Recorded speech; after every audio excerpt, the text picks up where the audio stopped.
கர்த்தர் நாம மகிமைப்படுவதாக. ஆவிக்குரிய மறைவான மன்னாவில் இன்றைக்கு நாம் தியானிக்கும் வசனம் யோவான் சுவிசேஷம் 21வது அதிகாரம் 11ஆம் வசனம். இந்த வசனத்தில் 153 மீன்களை குறித்து நாம் வாசிக்கிறோம்.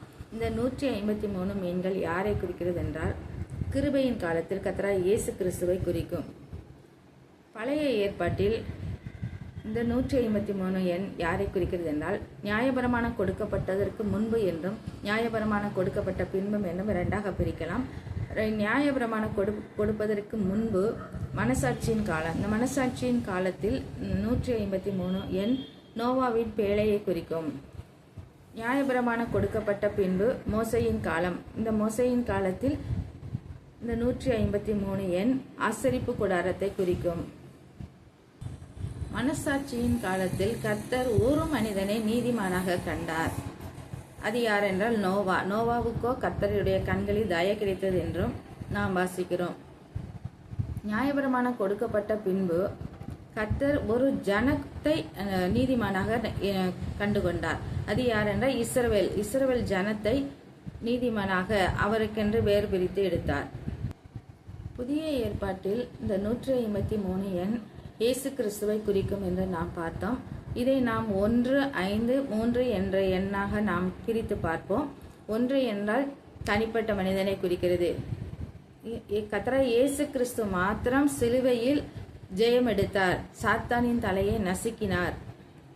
எப்படி சிலுவையில் வெற்றி சிறந்தார் என்று நாம் பார்த்தோம் என்றால், கொலோசையர் 2ஆம் அதிகாரம் 14, 15 வசனத்தில் நாம் பார்த்தோம் என்றால், நமக்கு எதிரிடையாகவும் கட்டளைகளால் நமக்கு விரோதமாய் இருந்த கையெழுத்தை குலைத்து அதை நம் நடுவில் இராதபடி எடுத்து சிலுவை மேல் ஆணி அடித்து துரைத்தனங்களையும் அதிகாரங்களையும் முறிந்து கொண்டு வெளியங்கரமான கோலமாகி அவைகளின் மேல் சிலுவையில் வெற்றி சிறந்தார் என்று நாம் வாசிக்கிறோம்.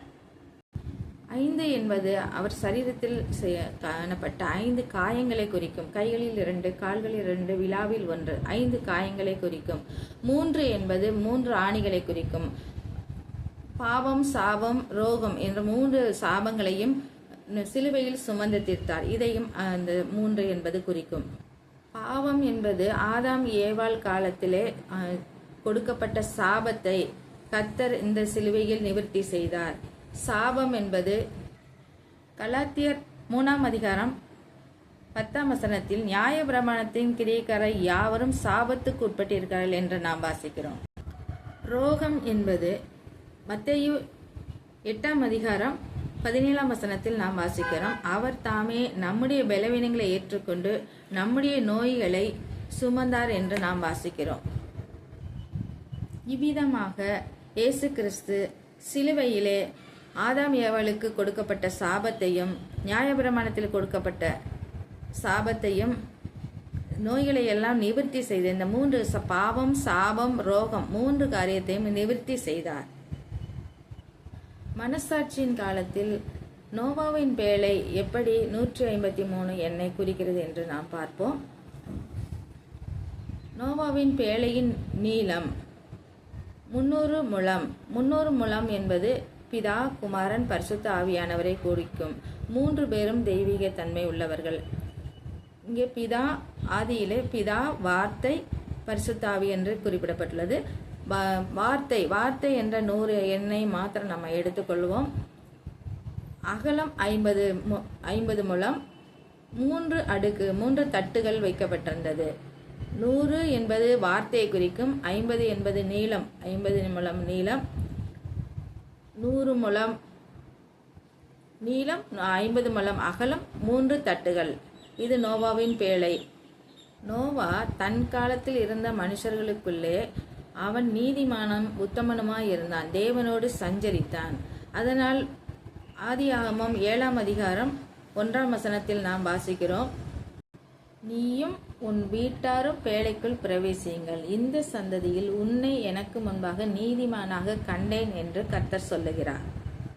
இதற்கு இணையான புதிய ஏற்பாட்டில் ஒரு வசனம் உண்டு, இயேசு கிறிஸ்துவை விசுவாசி, அப்பொழுது நீயும் உன் வீட்டாரும் ரட்சிக்கப்படுவீர்கள் என்று.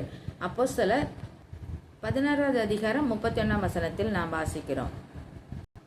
நியாயப்பிரமாண காலத்தில் கர்த்தர் யாரை தெரிந்து கொண்டார் என்றால், இஸ்ரவேலை தெரிந்து கொண்டார். இஸ்ரவேலை சிநேகித்தேன் என்று சொல்லுகிறார். இஸ்ரவேல் ஜனத்தை கர்த்தர் எகிப்து தேசத்திலிருந்து கூட்டிக் கொண்டு வந்தபோது அந்த ஜனத்தை எப்படி பார்க்கிறோம் என்றால் என்னாகமம் 22 அதிகாரம் 5 வசனத்திலிருந்து நாம் வாசிக்கலாம். எகிப்திலிருந்து வந்த ஜனக்கூட்டம் என்று சொல்ல, இந்த ஜனக்கூட்டம் ஜாதிகளோடு கலவாமல் தனித்து வாசம் பண்ணும் என்று சொல்லுகிறார். ராஜாவின் ஜெய கம்பீரம் இந்த ஜனத்திற்கு உண்டு என்றும் காண்டாமிருகத்துக்கு ஒத்த பெலன் இவர்களுக்கு உண்டு என்றும் இஸ்ரவேலை ஆசீர்வதிப்பதே கர்த்தருக்கு பிரியம் என்று என்னாகமம் 24:1 நாம் வாசிக்கலாம்.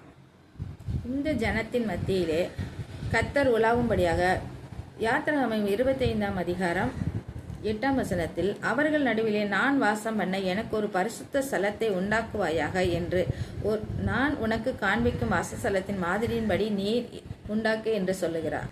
இந்த ஆசரிப்பு கூடாரம் எப்படி 153 எண்ணை குறிக்கும் என்று பார்த்தோம் என்றால், இந்த பிரகாரத்தின் நீளம் 100 முழம். யாத்திராகமம் 27 அதிகாரம் 18 வசனத்தில் வாசிக்கலாம். 27 அதிகாரம் 12 வசனத்தில் 50 முழம் அகலம் என்றும் நாம் வாசிக்கிறோம். இது 3 பிரிவுகளை உடையது. பிரகாரம், பரிசுத்த ஸ்தலம், மகா பரிசுத்தம் ஸ்தலம் என்று 3 பிரிவுகள். 100 முழம் நீளம், 50 முழம் அகலம், 3 பிரிவுகள். இது 153 எண்ணை குறிக்கும். இந்த புதிய ஏற்பாட்டின் காலத்தில் இந்த 153 எண் இயேசு கிறிஸ்துவை குறிக்கும் என்று நாம் பார்த்தோம்.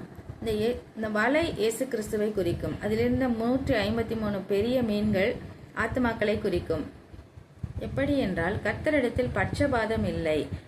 திராட்சை தோட்டத்தில் வேலை செய்த ஆட்களுக்கு முதலில் வந்த ஆட்கள் முதல் கடைசி வந்த ஆட்கள் வரைக்கும் ஒரு பணம் கூலி பொறுத்து எல்லாருக்கும் ஒன்று போல கூலி கொடுத்தார். அதே போல இந்த வலைக்குள் அகப்பட்ட மீன்களும் ஒரே அளவாக, எல்லாம் ஒரே அளவாக பெரிய மீன்களாக இருந்தது என்று நாம் வாசிக்கிறோம். மனசாட்சியின் காலத்தில் நோவாவின் பேழை என்றும், நியாயப்பிரமாண காலத்தில் ஆசரிப்பு கூடாரம் என்றும், புதிய ஏற்பாட்டில் தேவனுடைய ராஜ்யம், பரலோக ராஜ்யம் என்றும், அன்பின் குமாரனுடைய ராஜ்யம் என்றும் குறிப்பிடப்பட்டுள்ளது. இதற்கு தகுதி என்று பார்த்தோம் என்றால், யோவான் சுவிசேஷம் 1 அதிகாரம் 12 வசனத்தில் அவருடைய நாமத்தின் மேல் விசுவாசம் வைத்தவர்கள் எத்தனை பேரோ அத்தனை பேர்களும் அவருடைய பிள்ளைகளாகும்படி அதிகாரம் கொடுத்தார் என்று நாம் வாசிக்கிறோம். ரோமர் அதிகாரம் 10 அதிகாரம் 4 வசனத்தில் விசுவாசிக்கிற எவனுக்கும் நீதி உண்டாகும்படியாக கிறிஸ்து நியாயப்பிரமாணத்தின் முடிவாய் இருக்கிறார் என்று நாம் வாசிக்கிறோம். சிலுவையில் இயேசு கிறிஸ்து எப்படி நியாயப்பிரமாணத்தை நிறைவேற்றி முடித்தார் என்றால், எபேசியர் 2 அதிகாரம் 15 வசனம், சட்ட திட்டங்களாய நியாயப்பிரமாணத்தை தம்முடைய மாம்சத்தினாலே ஒழித்து இரு திறத்தாரையும் தமக்குள்ளாக ஒரே புதிய மனுஷனாக சிருஷ்டித்து இப்படி சமாதானம் பண்ணி பகையை சிலுவையினால் கொன்று அதனாலே இரு திறத்தாரையும் ஒரே சரீரமாக தேவனுக்கு ஒப்புரவாக்கினார் என்று நாம் வாசிக்கிறோம்.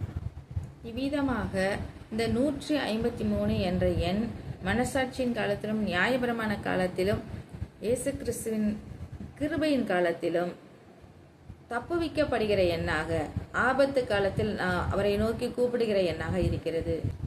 ஆமேன், ஆமேன், அல்லேலூயா. கர்த்தர் நாமம் மகிமைப்படுவதாக. கர்த்தர் உங்கள் ஒவ்வொருவரை ஆசீர்வதிப்பாராக. ஆமேன்.